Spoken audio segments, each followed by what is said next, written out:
At 4:05 p.m. Madam Clerk, can we do roll, please? Director Burnworth? Here. Director Grissom? Here. Director Medard? Director Proctor? Here. Director Berger? Present. Director Valdez? Here. Director Garcia? Here. Would everybody please stand for the Pledge of Allegiance?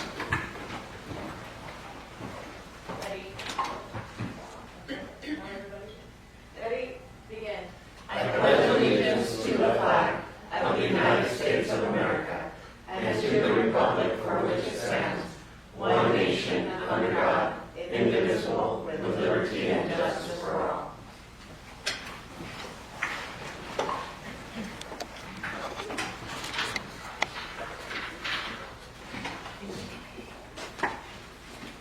Now we move on to consider approval of the agenda. In the case of an emergency, items will be added to the agenda by a majority vote of the Board of Directors. An emergency is defined as a work stoppage, a crippling disaster, or other activity that severely imperils public health, safety, or both. Items on the agenda may be taken out of sequential order as their priority is determined by the Board of Directors. The Board may take action on any item appearing on the agenda. Do I have a motion to approve the agenda? I so move. A second. I have a motion by Gitzel and a second by Proctor. All in favor say aye. Aye. Any opposed? Any abstentions? Motion carries. Now we'll move on to public comments limited to items only on the agenda. Do we have anybody here for public comments? Seeing none. Madam Chairman, Yeah? this is Ron Rubin on Zoom.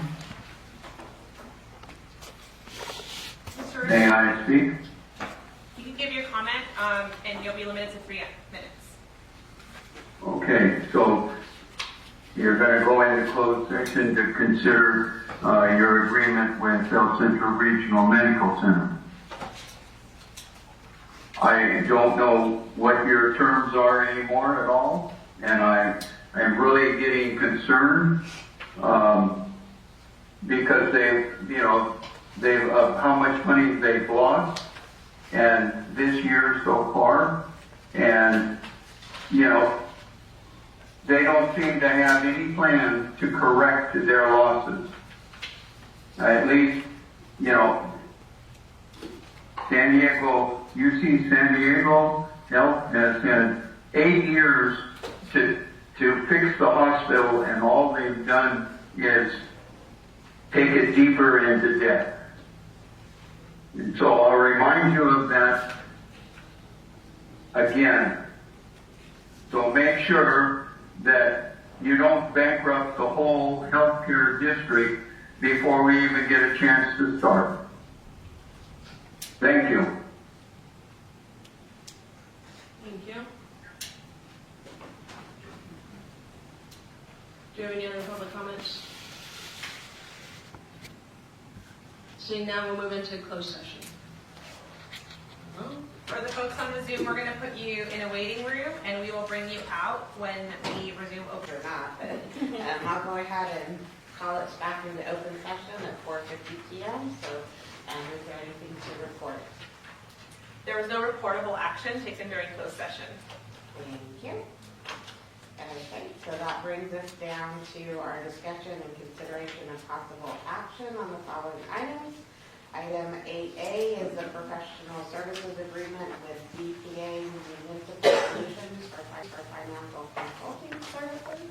Yes, and I'll take this item as Vice Chair. This is a PSA with DTA Municipal Solutions with a not to exceed amount of $15,000.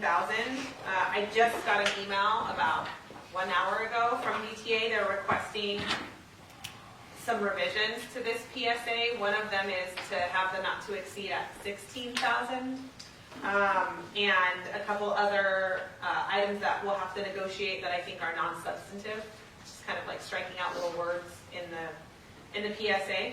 But this scope of work was recommended by DRG to assist the Ivhd with a bonding capacity analysis. So we're happy to answer any questions. The proposal that was submitted by DTA is attached. The fee schedule for their proposed service providers is on page 3. Our financial advisor thinks this is work that needs to be done in order to determine basically the funding mechanism. I have a question. Yeah.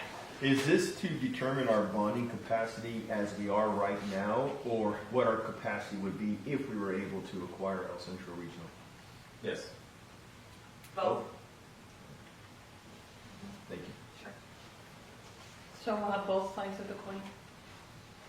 Yeah, it depends on how things go the next week. So even without us, which are regional, they still get. Yeah, we can still do a bonding capacity analysis to make sure Ivhd is re-rated with, or what the funding mechanism should look like, just with Pioneers and Lexico if need be, or the whole picture if it works out.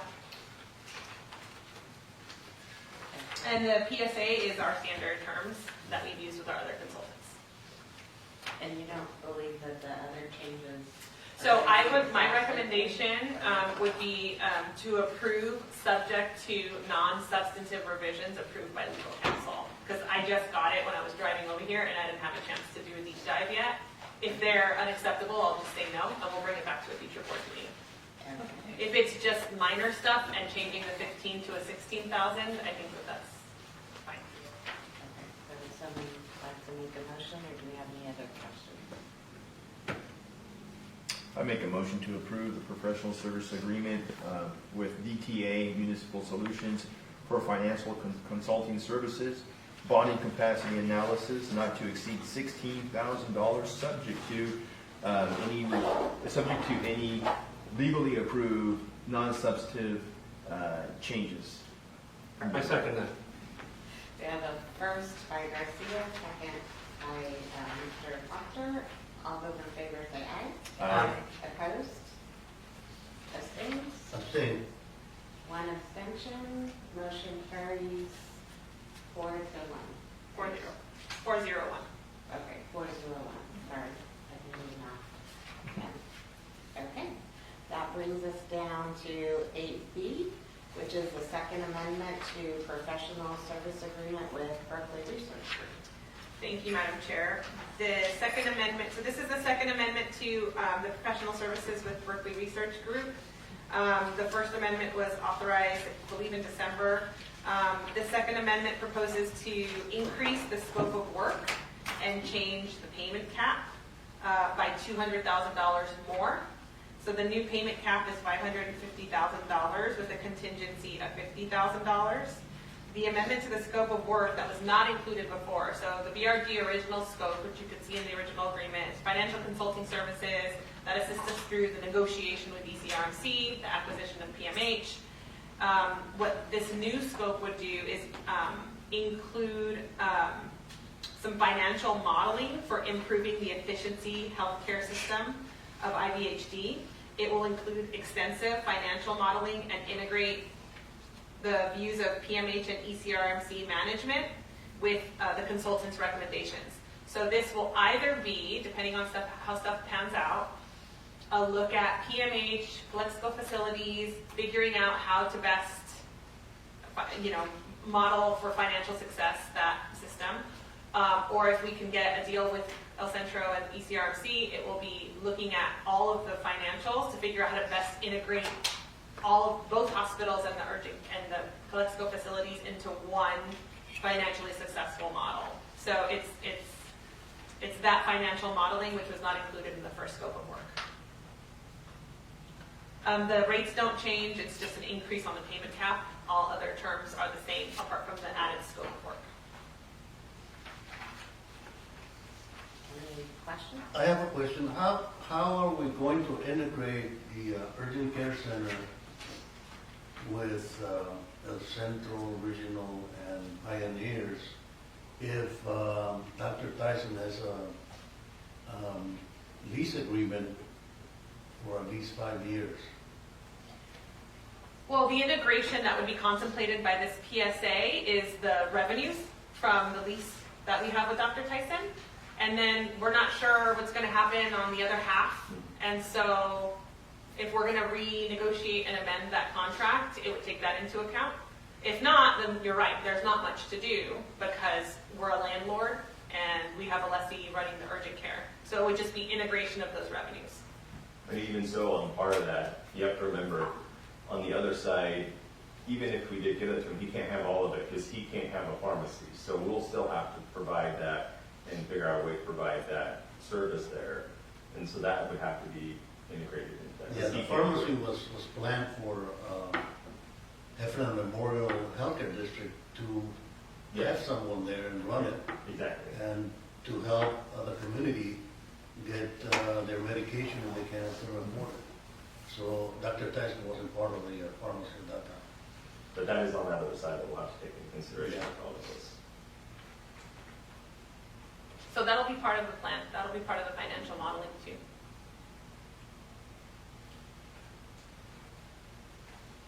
Any other? Would that include the urgent and Madam Chair? Valley endoscopy as well? Yeah. Yep. And another thing, I thought on the email for the special meeting, it was only to decide on the terms with ECRMC.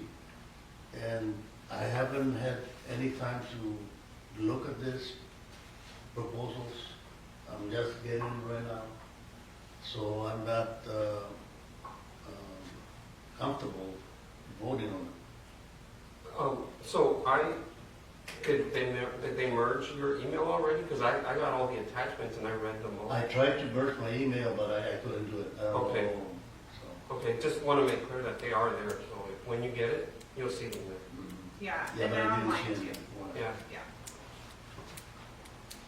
Okay. So did we the motion? We need one. I'll make a motion to approve the Second Amendment to the professional service agreement with Berkeley Research Group, LLC, amend the scope of work and increase payment cap from $350,000 to $550,000. I'll second it. Okay, we have a first by Garcia, a second by Mr. Proctor. All those in favor say aye. Aye. Is there any discussion before you vote? We had our discussion. Yeah, the board had its discussion, and there were no public comments submitted at the beginning of the item. But Mr. Rubin, if you'd like to give a comment, you have about a minute left on your time from your initial comments. Okay. I was just wondering if you were happy with the reports that Berkeley Research Group has been giving you. I'm assuming they've been reporting and putting it in writing so you'll have something to read to help you track all of this. Is that true? Public comment is not a back and forth. The board is... This is on non-public comment, ma'am. It's discussion about the amendment you're just about to approve. Yes, but the rights of the public are not to participate in the board's discussion. The rights of the public are to provide public comments, either in general or on items on the agenda. So your comment is a public comment on this item, which has been heard and appreciated, but the board is always advised not to engage in back and forths with the public regarding agenda items. And then I'll also just let you know the BRG stuff is, a lot of that stuff is protected because the scope of BRG's work is related to the negotiations with El Centro Regional and the City of El Centro, which is protected by non-disclosure agreements, which is why there's not kind of public reports from BRG.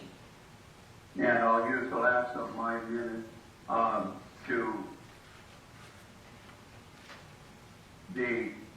it just seems like having a non-disclosure agreement between two public entities should be illegal. If it's not, it should be. Because there's no way the people of the Imperial County are going to know what our liabilities are until you guys have approved everything. And I believe that will create some kind of a stir, even if you haven't heard it yet. Thank you. Thank you for your comment. Thank you. Okay, with that having been added into the record, We do have a motion and a second on the floor, and I did try to call for the vote, so all those in favor say aye. Aye. Opposed? Abstentions? Abstain. Okay, motion carries 401. Thank you. Okay, that brings us down to the engagement agreement with Squire Patton Fogg LLC for bond counsel legal opinion. Thank you, Madam Vice Chair. This did come in late. This proposed engagement letter, which was circulated yesterday, because we have been in discussions with Squire Patton Boggs, they're a law firm, to engage in bond counsel services to provide a bond opinion relating to the Pioneers Memorial Healthcare District's bond and the bond covenants. So part of the conversation is we need a legal opinion that discusses the dissolution of PMH and Ivhd's takeover, and the legal opinion needs to be written to assure bondholders that that's not a breach of the covenant that PMH had when they took out the bonds.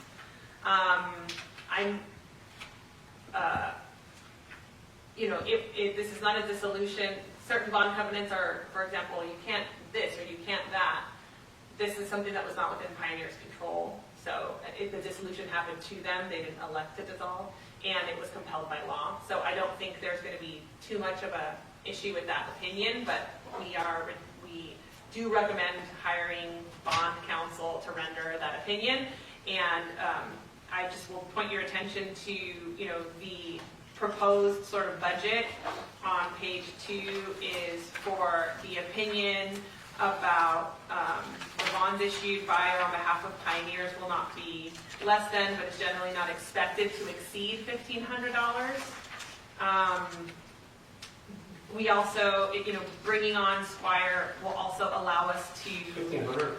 I'm sorry, $15,000. I'm so sorry, $15,000. Their rates are also in this paragraph. They're very expensive, but bond lawyers are usually very expensive. If we bring on Squire Patton Boggs, they would also be helpful in rendering opinions if ECRMC and the City of El Centro and Ivhd can come to terms on a proposed deal, because they would be able to assist with the bond opinions relating to the ECRMC bonds as well, and ensuring that the financials sort of stay separate and how to deal with those covenants. So it's our opinion of our firm as general counsel to bring on bond counsel who specialize in this to render this opinion. If you want more time with this, we can have more time. We can bring this back to the March meeting if you want more time with this engagement agreement. It's pretty standard, and you have options to terminate, and they have run conflict checks, and they don't have any conflicts with any of the entities involved, which is voluminous. There's a lot of entities involved with the bonding for PMH. Question: How urgent is this? As far as, so we do have the Brawley people paying, and we also have Heffernan folks district as well paying on their bonds as well, right? So do we have? That's different. Yeah, that's taxes. Okay. Are there things that we need to address right now, or is this the time to put them in the game, so to speak, because we don't know where we stand with El Centro? Because if we don't come to terms with El Centro, then we just go about one bond, or if we do, then that's a different picture there too. I think we got to bring them on now. I think we need an opinion about the Pioneers bonds immediately. Because we have an existing bond. Okay. Yeah, the sooner the So we better. need to find out Ideally, this would where have we been stand something, with that we would have done before we even merged with Pioneers, is have this opinion lined up and ready to go. Because it's So- part of the bond covenant. Yeah, and Chris would be authorizing future, work under these terms, under their rates, if we did want to proceed Yeah. with the El Centro deal. So they would be available as bond counsel to us there, but for now, the immediate scope of work is really just the Pioneers bonds, is getting that legal Yeah, opinion. we have a bond. Yeah. Did you guys find out who owned it? A lot of people, it's Yeah, like a because we mom didn't and even know pop who the shop. owner was. So. Yeah, it's not like the El Centro bonds that are held by one majority bondholder, it's Very spread. dispersed throughout the market, Kind of like et al. which makes it more complicated. Yes. I think we better pass this one. Is that a motion? That's my motion. Better get busy with that one. Okay, so we have a motion. I'll second. And Enola Rooker, and a second by James Garcia. I'll second that we better pass this one. Okay, any other questions or discussion? If not, all those in favor say aye. Aye. Opposed? Abstaining? Abstain. Motion carries 401. Thank you. Okay, that brings us down to item 8B, which is the medical staff report, recommendations for the medical executive committee for medical staff membership and or clinical privileges, policies, procedures, forms, or other related recommendations. And we have quite a packet that we received on that, and if I'm understanding correctly, we need to get something done today, correct? Right, on that one, the first part of that has Can the, you all hear Chris okay, or do you need to step up to the microphone? Online people, I think they probably need you to step up to the mic, yeah. because I know it's hard to hear if you're not on the microphone. so yeah, the first page of that, or actually kind of first and second pages are those things that are reappointments or new appointments for credentialing purposes for those providers to be able to provide services in our hospital. And so those are extremely important to continue the care that's being done right now. And so those are the ones that are going to be very important. The other stuff is also obviously important as well. It's just policies that they've reviewed already and need to be approved by the board so that they can go into their policy set, which is all about their medical stuff there. So there is quite a bit, and it goes through each one of those situations for the board's information. There is a credentialing committee that meets and goes over all the credentialing portions of it to make sure that everybody meets all of the criteria. And then that credentialing committee then takes it to the MEC, the medical exec committee, and says we've vetted these folks, they're ready to go. And then the MEC will approve those, and then that's what comes to you as a board. The same thing happens under the policies. There's a group that meets for them, that reviews the policies, pushes the ones forward that are ready to go, and then those are the ones that are presented to the medical executive committee, and then the medical executive committee will approve those, and then they come to the board for final approval to be able to be put into our system. So there's multiple steps in that process before it comes to you guys to approve. And I do sit in on MEC meetings. I was appointed to that. And there are department heads of positions, and they meet also monthly. So those reports are in there as well. But this is for these folks to practice right away. So it's very important because they have their effective date March 1st. So I do have a question. in order to staff the hospital. So are any of these individuals, these doctors, are they in leadership positions where it's required that they be board certified? That's in our bylaws. Yeah, it's basically the bylaws of the NEC on how that part works. In some cases, there could be situations where there is I don't know if anybody can hear me, but I can't hear anything that's going on anymore. I think they muted it. Yeah, there's no audio. Oh, how are we doing?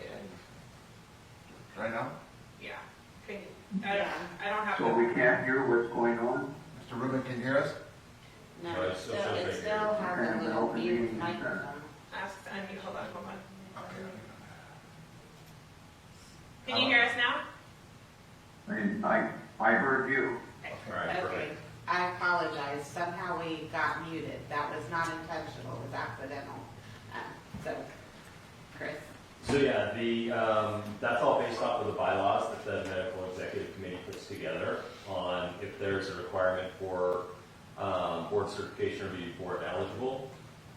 And so that all goes through what they set up for each of the, some of them can be specific to a certain area or they can make it broad, but those are all within their bylaws. And the credentialing committee actually looks at those bylaws and follows those guidelines as far as giving them privileges. Yeah, well, So what type of it's privileges better. they handle. So it's your recommendation that we go ahead and approve. Yes, it would be my recommendation that all of the privileges and policies and procedures and so forth be approved by the board. Okay. Any questions, concerns? If not, I would entertain a motion. I so move to approve the MEC membership and clinical privilege policy procedure forms or other related. Oh, you have questions? I'm sorry. I thought we were taking each one at a time, like the medical staff and then the clinical privileges and the policy. Oh, I thought it was all together. Okay, because I do have a question about the, some of the forms. I was looking specifically for Narcan.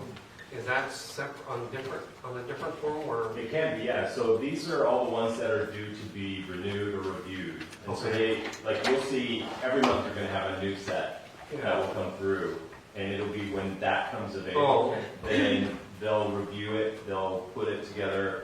If there's changes that have to happen, they'll be in that section 8 like we had explained before. So you'll be able to see exactly what changed in that. And so every month you're going to get a new set. So the reason I bring that up is obviously there's been an uptick nationwide with overdoses. And I know sometimes some of the police departments or the emergency services, ambulances, and even hospitals sometimes run into a shortage problem. So if you could please down the road just check into that to see if we have enough Narcan, available. Yeah, we can do that. Even if we're overstocked, who cares? Yeah. All right, thanks. Okay. Any other questions or concerns? We have a Did you get a second? motion on the floor by Berker, and we need a I'll second. second. And a second by Garcia. And all those in favor say aye. Aye. Opposed? Abstained? So that motion carries 5-0. Thanks. So, right? So get all those in there? Okay. That brings us down to items for our future agenda. I don't know if we have anything specifically. I do see where regular and special board meetings will be held as determined by the Ivhd board. And we may need to start having some discussions at our next meeting with respect to when we're going to have our meetings, because Chris has presented some concerns with the fact that our meetings being on the second Thursday of the month doesn't give the financial people and others time to get their reports in. So we I don't know if we really discussed it, but I think at the next meeting we probably need to discuss either meeting twice or how we're going to handle that, moving the meeting so that we actually can get things done in a timely manner. Now that PMH has come on board, we have to be mindful of that. So keep that in your minds as to what might work best. Our next regular meeting is March 13th. And I'm also hoping we're going to be hearing from our ad hoc on our branding and whatnot at our next meeting. Yep. So- Yeah, we're trying to meet next week Yeah. with the group to finalize all that so they can bring a recommendation to the board. Okay, awesome. Anything else for the next meeting? Do you want us to talk about bringing back a proposed revised, so in January, we approved that regular board meetings sort of calendar. Want to bring that back with proposed location alternatives, and then I don't know if it's worth having a discussion about maybe every other month, or, I don't know, I can talk to Chris offline about recommendations, but having other regular meetings in between regular meetings so that the board doesn't have to call special meetings for stuff like the credentialing stuff. Or would you like to entertain other regular meeting dates that are not, I don't mean dates like March 2nd, I mean instead of second Thursday, fourth Thursday, or another day. Previously we met twice. We had our financials, and then we had the hospital operations. Yeah. And I think because most of us are new to the board, I think it probably, because the meetings have gone so long lately, I think that meeting twice, once for operations and the other for financials, because we have so many questions. And also too, hopefully, El Centro will come in eventually, and then we'll have a lot more to look over. Right. So I think probably we should set certain days, and I think the financial should be at the end of the month, and maybe our operations at the first of the month, like Like the second the second Thursday for operations and that yeah. last That way Thursday. it's not like back to back. Right. Yeah. What Okay. do you think about that, Chris? Yeah, that works. It would be finance and MEC. Yeah, finance and industry. Because the MEC meets after we meet on the second, because they have theirs, it's just the third Tuesday. Yeah, third Tuesday. So, yeah, they always Fourth end up Thursday, meeting yeah. after that, so we would include them in that portion. Yeah, of the it. MEC and the financial, but the other thing is all the operations and Mhm. contracts and what's happening and all the reports from the departments.